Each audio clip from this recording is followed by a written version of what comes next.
every day, every season. I ball. I ball. I ball every day, every season. Ball. I ball. I ball. I ball every day, every season. I ball. I ball. I ball every day, every season. Ball. I ball. Welcome back to the show, ladies and gentlemen. I'm your host, Deshaun Fauntleroy. This is iBall Media. Welcome to the roster. The next gentleman that I have coming on, I've trained his friend. I've worked with his brother. I've trained a couple more of his teammates. I've worked with many kids from his alma mater. He's gone from Grant High School here in the Portland metro area to SMU, Southern Methodist University, to land on 3 to 4 different teams in the NFL. Kenneth Acker, welcome to iBall Media. Welcome to the roster. Tell us what teams you've played on in the NFL and what that experience has been like for you. Well, originally, I was drafted to the 49ers back in 2014. I stayed there for a couple years. And I bounced and got traded to Kansas City, finished out my original contract there, got picked back up by the Indianapolis Colts for a little bit, didn't stay there for that long. And then I had a short spell with the Jacksonville Jaguars just recently, a year and a half ago, before I had my last injury. So that was my 4-year spell. Okay, so let's go back in time.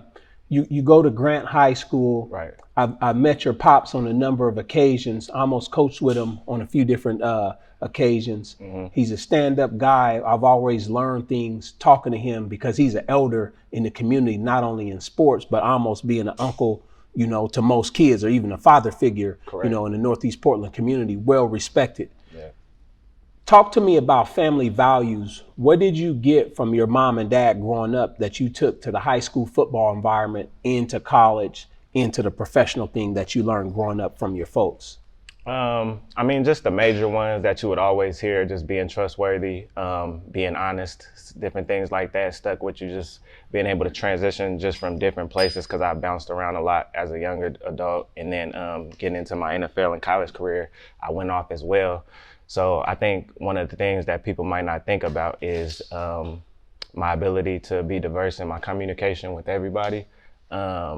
Different genders, different religions, different race. They really helped us out at a young age, just putting us in different activities where we weren't kind of sheltered or just bonded by one group, where we were able to experience a lot. And throughout my time, just being able to pick stuff up on the fly and also being able to communicate with other people in anywhere that I go, it kind of helped me out in being able to balance different type of relationships and also balance my time and not having to really put out so much of myself in ways that I probably wouldn't if I couldn't communicate that with different type of people. Yeah, I can appreciate that. So it sounds like your mom and dad, they help you develop the well-rounded person that you are today. Correct, as far correct. as being able to communicate with many different types of people, no matter what they look like, their Right. race, their ethnicity, their background, gender orientation. Right. You're comfortable with that. Correct. Because when I hear you talking about like that, you never know who you can meet, and you never know what opportunities that could come from you just being cordial and being likable and giving somebody a chance. I want you to jump back. Let's go back to college. You go from Portland, Oregon to Southern Methodist University. Right, It's right. that's like a polar opposite. You're in the Northwest, and now you're pretty much in the South, in Dallas, Texas. What was the biggest lesson that you learned between going from high school sports to the collegiate realm playing football, and then you're down in Texas with some of the best athletes in the country? I just say that you ain't nothing outside of your area. Everybody has a big dog wherever they from. Even on the spectrum of the people that you already knew from different areas, until they somewhat prove it to you in your face, or you have that interaction with them where you can say, oh no, he's a dog, or oh no, he's really that real, then nothing matters. Because all these people, you bring a bunch of people together from different places. It's like maybe one state's fast is not another state's fast. Or one state is running in a different climate, so it might be skewed numbers in those type of aspects. So touching back on the thing of being able to communicate with everybody, it comes a point where you transition away from the area where you feel comfortable, and you got to kind of try to hold on those family values and hold on those things that you learned back in the past to try to make sure that you present yourself in the right way towards these new environments. So you go from college, you figure out a way to master the college game, to do good enough to, to get drafted into the NFL. Right. And within that process, I'm sure you go through ups and downs emotionally. Yeah. What were some of the things that you did? Because we all grew up playing sports and you have that dream of playing at the next level. Right. How did you in particular make your dreams become a reality? What kept you steadfast? I think it was being versatile in my beliefs and where I was going to take myself in the future. I didn't kind of set myself on one path. I know some people would be like, well, you kind of got to have that one goal. But having the ability to do a lot of things helped me in the long haul. Because coming up, I was straight offense, quarterback. I played defense somewhat, but the first day I got to college, they tells me, well, the fastest way for you to get on the field is to go play safety. So me being able to think back and tap back into my mindset where it was like, oh man, I'm not just a offensive player, I'm a football player in general, because I've learned so many different skills throughout my time of making sure that I learned the whole game and not just learning one aspect of it. It helped me to be able to transition and not kind of take that step back where certain people might. And I think that's what helped me elevate myself above the rest of the group, because it was a lot of people that was in my situation where they had to either change a position or they were told that they would have to wait, and they didn't handle the situation as well because they either had their mindset on just one set goal or they had their mindset that I'm going to play this one set position. So I think having a goal is good, but like, every goal could change by the week, by the day. So just keeping an open mind on knowing that every day is a different day so you could get better at something else. So making sure that you hone in on other skills and not just kind of putting yourself too narrow-minded that if that one goal doesn't work, you kind of assed out.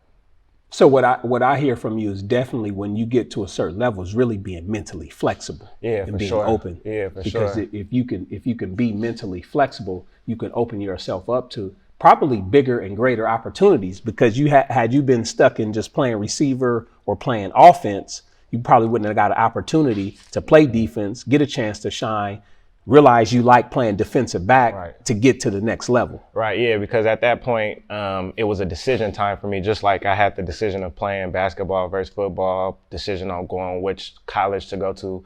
All of those are different things that I had to make on the fly. So you think that, high school coming up, it's like I got time to figure out what school I want to go to and things like that. College is like, I got time to figure out how I can get myself to the next level. But every time it creeps up on you faster than you would think. So every time you bounce back to thinking about, well, what do I really want? How have I set myself up to actually reach those goals? And which one of these routes can I take to get to that goal if another route gets shut off? Because there's always going to be setbacks in anybody's situation. I've never heard a success story that didn't have a setback or some type of a blessing that they take in. And it's not an outward type of thing. It's just either, like you said, a mental thing where you go inside and you have to overcome something, or it's one of the things where you just feel like it's one of those things from God, like, hey, this is meant to be, this is what you're supposed to do. So it worked out for you. So yeah. Speaking of setbacks, you had a setback. You got traded to Jacksonville Jaguars. You suffer, I think it's a foot or ankle injury. Yep. Talk to us about the setback and the things, how it happened, and where you are now, and what are you doing to get past the setback? I feel like I was in a position where I was getting bounced around a little bit, and I started taking my body for granted on the aspect of my nutrition and just keeping up with the day-to-day things that are outside of football. Your physical health, my teeth, my back, you know what I'm saying? Certain things that might not get affected by football, but can affect you in a long haul, kind of snuck up on me in the same time. So I'm transferring around a bunch of teams. I'm just actually had my first son at the time. And I'm in a position where I got to get my wisdom teeth pulled and all of this stuff. And I go through a major injury in my foot. So at that time, I had to get a second opinion from my own personal doctor, just so that I didn't leave it all up to the NFL to tell me what was going on with my body. And it came out that I had 2 injuries that were lingering from older stuff. So I had to take a step back and kind of just address my whole body as one and not look at it as, oh, I got to get my ankle back right and then I could get back out there. Because in that sense, I get my ankle back right and then there's 2 other things that are hurting. And then all of a sudden I hurt myself more. So being able to have the mental strength to be like, hey, right now I got to sit back and understand and listen to your body at the end of the day was a big thing that I had to learn. And being able to understand diet, nutrition, and different things like that and feeling it without being in the aspect of in a controlled environment, because that was one thing that was taken away from me when I wasn't playing anymore, is a schedule. So everybody's on a daily schedule. So when you switch that, your body switches as well. So being able to adjust to that was, I think, the biggest hurdle that I got over, but it taught me a lot more about myself. And I think I came out of it in a better situation than before, because I feel like before when I was going into the NFL, it was to get to the NFL. Now I have totally different goals, totally different mindset on what I want to do with my career in the NFL. So it's a situation where I've learned a lot while in there because I'm considered a veteran. So me knowing the game, is understandable to know that there's a chance that I might not get back in. So I'm setting myself up for different aspects, but I won't let myself go down the route of hurting myself because I didn't reach that goal. There's other things that can happen throughout my life. And I mean, I'm way more than a football player. I understand that. But right now in my mind, that's what I want to do with my life. Right. So now I'm putting myself in a position to make sure that if the call happens, I'm able to do it. And if it doesn't happen, then shoot. I mean, I'm in a pretty good spot still. Yeah, still transitioning in everyday life. For sure, I can appreciate that. So that's the importance of going to school. That's the importance of a continuous learning and giving yourself options, because one day the ball's going to stop bouncing. Right. There's not going to be any snaps. It's not going to get kicked to you. You're not going to be able to line up and put the helmet and shoulder pads on. Right. There's nothing like putting on a helmet and shoulder pads, but one day it does stop, and you want to be able to transition to something that you like to do, something that you want to do, and something that's going to keep your dignity intact, and keep your family intact. Right. Getting to where you are now, Kenneth, as we get into the fourth quarter, what advice would you give to the college athlete? To a college athlete, I would say stay in your lane. People try to think too much about what's going on the outside of them, different conferences, not going to a major D1 school, you know what I'm saying? Wherever you're at in your journey, when you're coming out, you got to take that with a grain of salt, because it could change within 1 year. People go somewhere red shirt and they end up starting the next year. People go somewhere and they're a high recruit and they get there and they're not what they expect to be.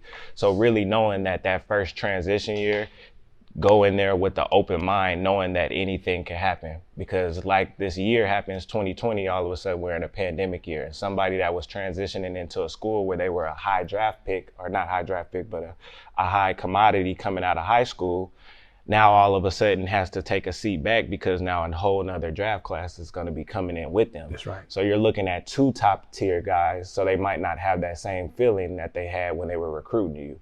So being able to transition from thinking I'm the man, or thinking that I'm not good enough because I didn't get that D1 transition, or I didn't get into the school that I maybe wanted to, I say just keep a mindset and an open mind of these first couple of years are just what they are, transition years, making it able for you to transition into a higher. If it is your calling to try to get to the NFL, it doesn't happen overnight. So just know that first year, if you're not exactly where you want to be at, there's time for you to transition, but there's also not time for you to sit there and think back to what you did in high school. Everything is like a restarted slate with high school, going into college, because nobody cares about your high school stats no more.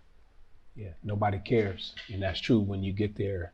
And that's why it's important to talk to guys like Kenneth, look at this interview, maybe running back a few times. If you got family members that's played at a high level, consult with them. If you got uncles, your dad, moms, brothers, you have to talk to people that's been down the path, because they can let you walk through their field and they can tell you where every single landmine is so you don't get blown up metaphorically in terms of getting to the other side to be successful. Now, Kenneth, before we close out, go back to high school, like 11th and 12th grade. What advice would you give to the young Kenneth now, the kid that's coming out of high school? Think about where you were back then. What advice would you give to that individual? Knowing that I played football later on, I would say dive into the mental aspect. I would dive into the mental aspect a lot harder than I did. I think learning schemes, learning different positions from a mental aspect, not a physical aspect, will be one thing that I would tell myself to just make sure that I honed in on a lot more. In high school, I think in certain areas, they have a benefit because they have PE periods that are actual set out for sports. Coming from an area like I stay in Texas now where they have football class, they have football field houses.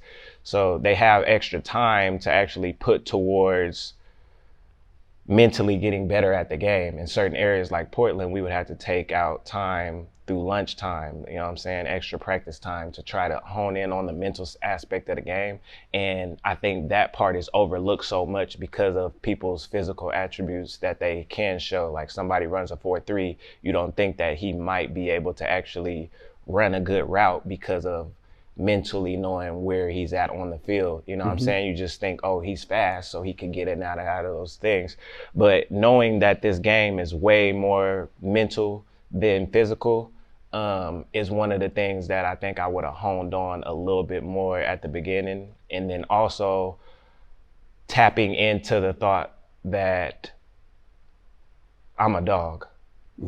So holding that throughout the whole being of your time is one of the best things that I can say. The confidence level is the thing that'll keep you in a space. The confidence level will get you over a hurdle, and the confidence level will get you out of a slump. Because if you know at the end of the day what you can do, your abilities, and you have, like you said, that goal set or that mindset of being a dog, that can get you over hurdles that your physical attributions cannot get you over. And going back to the mental part, it'll keep you locked in on the sense of not being weak-minded and being able to get over those things when those setbacks come, because there are going to be setbacks. Yeah, there's going to be setbacks. Ladies and gentlemen, you heard it here first. Deshaun Fauntleroy on the roster. We have Kenneth Acker on. Appreciate you coming by, Kenneth, and taking the time on a Sunday.